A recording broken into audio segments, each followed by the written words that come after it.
Hello guys, welcome back to the channel. In today's video, I'll show you how to free up storage space on your Mac. Let's get started. First, click on the Apple logo in the top left corner of your screen and select System Settings. Depending on your version of macOS, you may need to click on General first. Next, select Storage.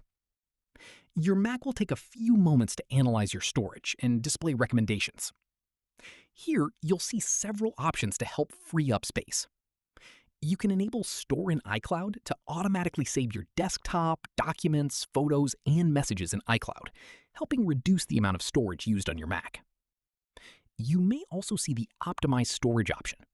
When enabled, your Mac can automatically remove watched TV shows and movies that you've already downloaded, while still allowing you to download them again later. Another useful option is Empty Trash Automatically, which permanently deletes items in the trash after 30 days. You can also free up space manually.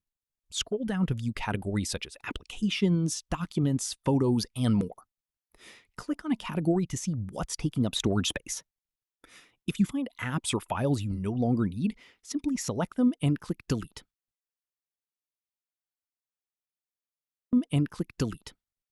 You can also move large files to an external drive or manually delete files using Finder.